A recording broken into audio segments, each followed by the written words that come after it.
ये आसिफ शेख 58 रन 97 गेंदों का सामना करते हुए 8 चौके इन्होंने अपनी पारी में लगाए। कुशल भुरतेल 38 रनों की पारी 25 गेंदों में इन्होंने खेली। तूफानी पारी खेली थी। शुरुआत में आकर पुल शॉट पर छक्के लगा रहे थे और लगातार अच्छे शॉट्स ये खेल रहे थे और उसके बाद भी नेपाल की टीम रुक नहीं रही थी। सभी आकर छोटे छोटे कॉन्ट्रीब्यूशंस कर रहे थे। हालांकि रोहित पटेल, जिनका पिछले मुकाबले में पाकिस्तान के खिलाफ बल्ला नहीं चला, शून्य पर पहली गेंद पर आउट हो गए थे, आज भी 8 गेंदें खेली, 5 रन बनाए और आउट हो गए। लेकिन रोमिता, जो सवाल मैंने मोनू से आते ही किया था, सबसे पहले वो सवाल आपसे भी कि अगर नेपाल 230 बना सकती है तो पाकिस्तान के सामने हमने 267 का लक्ष्य रखा था, तो क्या बारिश ने हमें बचा लिया था? देखिए, मैंने तो उस दिन भी मैच जब हम डिस्कस कर रहे थे तो मैंने यही कहा था कि शुक्र है कि बारिश ने बचा लिया, बारिश में मैच धुल गया, क्योंकि उस दिन हमें कहीं ना कहीं पता ज़रूर चल गया था कि जो हमारा बैटिंग टेस्ट है उसमें हम फेल रहे हैं और अगर हमें गेंदबाजी करनी पड़ती तो फिर हमारे लिए आगे मुश्किलें और ज़्यादा बढ़ जाती और एक हार का ठप्पा भी लग जाता। तो फिलहाल लग जाता और हार का ठप्पा बच गया था, बारिश ने बचा लिया था। हालांकि तब जसप्रीत बुमराह थे, शायद कुछ फर्क आ जाता या कुछ ऐसा वैसा हो जाता या कुछ, लेकिन आज नेपाल का खेमा बहुत खुश होगा मोनू। ये स्कोर बहुत खुश हो भारत के खिलाफ बनाया है तो नेपाल तो बहुत सेटिस्फाइड होगा कि हमने आधी जंग तो जीत ली है और मैच में एक ऐसा आपने टोटल दिया है जो कि आप डिफेंड कर सकते हैं। आपकी उम्मीदें हैं कि आप एशिया कप के सुपर 4 में जा सकते हैं? बिल्कुल जा सकते हो। और अगर आपको याद हो, पारी स्टार्ट होने से पहले मैंने कहा था 230-235 एक फाइटिंग टोटल रह सकता है अगर इस विकेट के ऊपर, खासकर एक ऐसा विकेट जिस पर कि थोड़ा गेंद रुक के आया था। अगर आप देखें आसिफ शेख की बैटिंग, अगर मैं देखूं, सबसे बड़ी हाईलाइट रही इस इनिंग की। आसिफ शेख ने जो बैटिंग की है, उन्होंने बैकफुट पे जो शॉट खेले हैं यार, मतलब उसका फुटवर्क अगर आप देखें, ना सिर्फ आप उसको वैगन व्हील देखेंगे रन बनाने की, हर तरफ शॉट खेले उन्होंने। ऑन द राइज अच्छे खेले, बैकफुट पे पंच अच्छे खेले, स्क्वायर ऑफ द विकेट बहुत अच्छे रन बनाए हैं। और कैंडी खास बात यह है कि स्क्वायर ऑफ द बाउंड्री जो है ना बहुत छोटी है, तो उन्होंने अच्छा यूज किया यार। और जो टेम्परामेंट दिखाया उन्होंने, दिखा दिया बॉस कि हमारी पास बैटिंग है। अच्छा, आपने 235 बोला था मैच शुरू होने से पहले, तो आप चाहते हो कि वो हम दोबारा कोशिश करेंगे? थोड़ी देर में कोशिश करते हैं कि मोनू ने कहा था कि 230 से 235 के बीच बनेगा और 230 बने, तो अभी कोशिश करेंगे कि वो पुराने पन्ने को टटोला जाए अब से 4-5 घंटे पहले की वो क्लिप आपको निकाल के दिखाई जाए। लेकिन इस इनिंग की 2-3 हाइलाइट्स हम आपको बता देंगे। जो पार्टनरशिप हुई फर्स्ट विकेट की, उसमें देखिए कुशल भुरतेल जिसने 38 बनाए, उसके बाद फिर 58 आपके आसिफ शेख ने बनाए wicket keeper batsman. I think ये 2 बड़े पॉजिटिव रहे आज नेपाल के लिए। और तीसरी चीज जो सबसे इंपॉर्टेंट है रोमिता, आपकी फील्डिंग।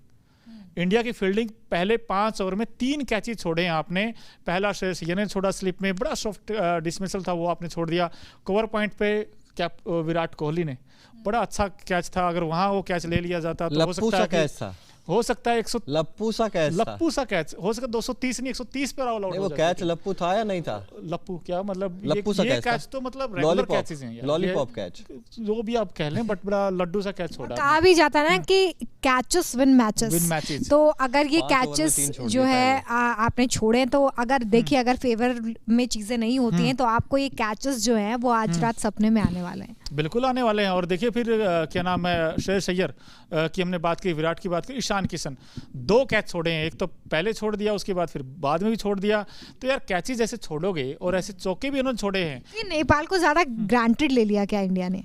कुछ भी कह लीजिए, कुछ लोग कहते हैं कि ओवर कॉन्फिडेंस हो गए अब छोटी टीम को देखकर कि हाँ इसको तो हरा ही देंगे, बट हटाना उतना आसान है नहीं। मैं अभी भी कह रहा हूँ, क्योंकि ये 2 पीसी विकेट है। थोड़ा गेंद आप आसिफ शेख का अगर आपने डिसमिसल देखा हो चिराग जी, वो गेंद खेलने गए सिराज की, थोड़ा गेंद रुक के आई, बैट का मुंह बंद हो गया था, आउटसाइड एज लगा और वो कैच हो गए आउट। अगर नहीं होते तो मुझे ऐसा लगता है वो रन बना सकते थे। वो एक ऐसे बैट्समैन लगे जिन्होंने इंटेंट दिखाया विकेट पे खड़े होने का। सो अब देखते हैं 230 है जी स्कोर। अच्छा, इरफान जी लिख रहे हैं कि ओनली कैचेस नहीं होते, एलबीडब्ल्यू भी होते हैं, बोल्ड भी होते हैं। तो सर बोल्ड और एलबीडब्ल्यू तो होते हैं, लेकिन जब कैचेस हो जाते तो आपकी बॉलिंग में, आपने अगर बॉलिंग देखी हो इंडियन टीम की, क्या आपने एलपीडब्ल्यू आउट और बोल्ड करने की कोशिश की? आपने सारी शॉर्ट ऑफ लेंथ गेंद करते गए आप, या डाउन द लेग साइड करते गए आप। शाहीन अफरीदी, रोमिता, उन्होंने गेंद या डंडे मारी है या फिर एलपीडब्ल्यू आउट किया आपने। आपके गेंदबाज तो डाउन द लेग साइड करते रहे या शॉर्ट ऑफ लेंथ गेंदों से बस पटकते रहे गेंद को। देखिए फिलहाल जो मैचेस हो रहे हैं उसमें मुझे ये बोलने में बड़ा डाउटफुल हो जा रही हूँ मैं कि मैं क्या बोलूँ कि हमारी गेंदबाजी ज्यादा मजबूत है, हमारा जो बैटिंग ऑर्डर है वो ज्यादा मजबूत है, या हमारी फील्डिंग मजबूत है। तीनों डिपार्टमेंट्स में से किसी भी एक डिपार्टमेंट में आप फुल ऑन 100% कॉन्फिडेंट होकर अभी फिलहाल ये नहीं बोल पा रहे हैं कि यहाँ पे इंडिया बहुत अच्छा कर जाएगी। बिल्कुल। और कुछ कमेंट्स आ रहे हैं, देखिए मैं चाहता हूं कि क्योंकि बहुत सारे लोग जुड़ चुके हैं। सुनील झा जी हैं, hello sir, India will Virat can beat century today, what's new venue for super 4? अभी तक सर कोई वेन्यू डिसाइड हुआ नहीं है। ये लिख रहे हैं big factor for Nepal is Sandeep Lamichhane. बिल्कुल, बल्लेबाजी से भी आज वो अच्छी नॉक खेल रहे थे और गेंदबाजी में तो करते ही हैं। Nepal is gonna do 250, Irfan ji लिख रहे हैं। You was saying Nepal gonna do 100 और समथिंग। ठीक है सर, अच्छी बात है, नेपाल ने रन बनाए हैं और कैचेस जो टीम इंडिया ने गलतियां की हैं उसकी हम उम्मीद नहीं कर रहे थे कि ये 230 तक स्कोर पहुंच जाएगा।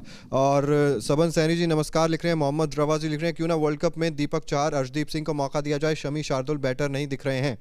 इसका भी जवाब देने की कोशिश करेंगे। असगर राजपूत जी लिख रहे हैं hello sir and ma'am, I hope you are doing well. Yes sir, we are doing well, don't mind, but Indian cricket team is not playing good against Nepal, very Shem.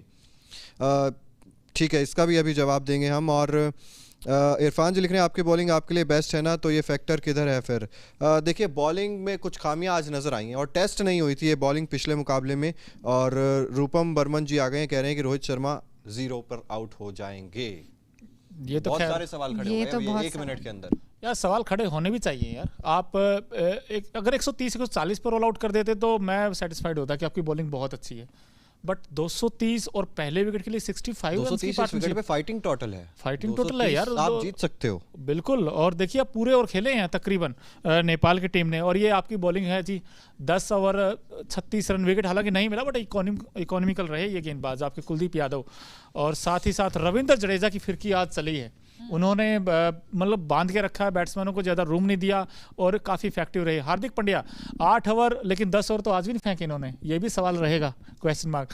8 over 34 run, 3 wicket, बड़ा outstanding spell डाला इन्होंने। 8 डाल सकते तो 10 नहीं डाल सकते, बड़ी बात है। 3 विकेट चटकाए यार हार्दिक पांड्या ने, तो फिर आपको शार्दुल ठाकुर की क्या जरूरत है? बट हालांकि वो 65 वाला विकेट शार्दुल ठाकुर ने लिया था जो 65 पे आया था। बिल्कुल। और हार्दिक अच्छी बात ये लगी कि इन्होंने सीम पर बॉलिंग की, टप्पा पकड़ गेंद की, मुझे अच्छा लगा इनकी कि इन्होंने वैरायटी थी इनके पास। Shardul Thakur 4 over 26 run, 1 wicket, ठीक ठाक कह सकते हैं आप इनको। थोड़े से महंगे, शमी से भी आपने ओवर पूरे 7 ही करवाए, पूरे नहीं करवाए। पता नहीं क्या सोच रही होगी कि आपके जो फ्रंट लाइन गेंदबाज हैं आपने किसी के भी पूरे ओवर नहीं करवाए हैं। मुझे लगता है ना कि नेपाल आज बहुत तैयारी के साथ आई थी, अपनी हार के बाद वो काफी तैयारी के साथ थे। आप कब तैयारी नहीं, वही तो वो वेट जो है वो हमारा कब खत्म होगा मोनू, इसका जवाब फिलहाल मेरे पास भी नहीं है। पाकिस्तान भी तो मस्ट प्रिपेयर्ड है ना ऑलरेडी, वो तो तैयार हैं जी। हम तो वो अब क्या, वो तो 2 महीने पहले से तैयार थे।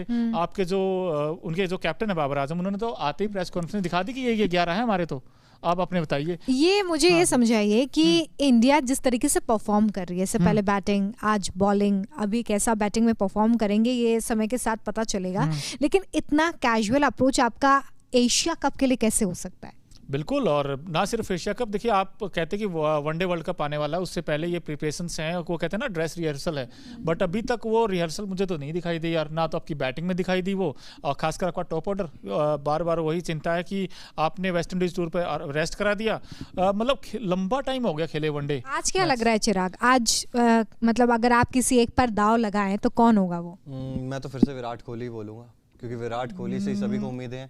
सिर्फ 98 रन दूर है ओडीआई में अपने 13,000 रन पूरे करने के लिए, और 98 आते हैं तो 100 आते हैं, तो शायद वो ये मुकाबला मुझे देखने में अच्छा लगेगा। या फिर क्योंकि आप ये भी कह सकते हैं कि चलिए विराट कोहली तो रन बना लेंगे, उन पर सभी को भरोसा है। यहाँ पर रोहित और शुभमन गिल के बल्ले से रन आने जरूरी है। और मोनू की ख्वाहिश जो थी, अच्छा जी, अगर पूरी करनी चाहें हम, तो मोनू ने मैच शुरू होने से पहले कहा था, क्या कहा था मोनू? मैंने कहा था कि यार नेपाल की टीम पहले बैटिंग करेगी तो 230 235 तक जाएगा स्कोर। अच्छा, तो वो अभी थोड़ी टेक्निकल प्रॉब्लम के बाद हम कोशिश करेंगे कि आपको दिखाएंगे। बिल्कुल। चलिए 1 सेकंड, चलिए, तो मोनू ने कहा था 230 235 होंगे मैच शुरू होने से पहले। चलिए आपको ले चलते हैं अब से कुछ ही घंटे पहले जो लाइव किया था, मोनू ने क्या कहा था देखते हैं। लेकिन टाइम क्यों लग रहा है आपको? मुझे लग रहा है मैं 235 बनेंगे। अरे वाह। रंजना 150। बस मेरे 140 और 150। मैं भी जब लाइव डिस्कशन में थी मैंने 150 तभी भी बोला था, अभी कंडीशंस पे बिल्कुल नहीं बदला है। 150 या 230 235 कुछ है। 150 मेरा 140 है। अच्छा, नेपाल टोटल स्कोर नेपाल का 150। रोहित पटेल मेरा कप्तान कितने बनाएंगे? तो ये वो क्लिप थी जिसमें आपने कहा था कि आपने भी 230 235 इनफैक्ट मैंने नहीं, आप लोगों ने भी कहा था, एक ने 120 बताए थे अंकिता जी ने, और हमारे यहाँ रंजना जी थी, रंजना मैम ने बताया था कि 150, और आपने कितना बताया था? मैंने 140 कहा था, 140 कहा था। सो आई थिंक मैंने 120 कहा था, और आपने कहा था 230 या 235 और 230 बना दिया उन्होंने।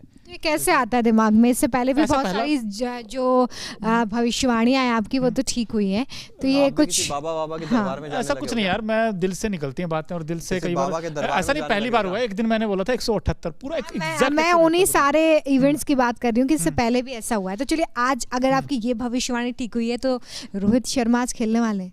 खेलने वाले हैं, लेकिन मैंने तो ये भी कहा कि आप प्रिपेयर्ड नहीं हो जी, आपकी से बेटर है पाकिस्तान की टीम। आप लेकिन वर्ल्ड आप कप भी लोग- रूपम जी तो लिख रहे चाहिए, हैं, हाँ। रूपम जी तो लिख रहे हैं रोहित शर्मा 0 पे आउट होंगे। आप रोहित शर्मा के बारे में क्या भविष्यवाणी करना चाहेंगे? यार रोहित शर्मा का ना एक तो जो हम बार बार बात करते हैं कि यार उनको हवा बना हुआ है, हवा इन द सेंस कि आपको लगता है ना कि यार मैं गिरूंगा तो गिरूंगा ही, मतलब हर बार होता है ये लेकिन 2021 22 23। आप दोनों भी लाइव में कहते हैं कि विराट और रोहित जो हैं बड़े दिग्गज खिलाड़ी हैं, इसमें कोई डाउट नहीं है। लेकिन अगर आप इतने दिग्गज खिलाड़ी हैं तो ग्राउंड पर वो क्यों नजर नहीं आता? आपका बल्ला क्यों नहीं चलता? वो यही तो सवाल है सबसे बड़ा। और आई थिंक रोहित, देखिए रोहित के पास सब कुछ है, मैं कहता हूँ एक्सपीरियंस उनके पास है।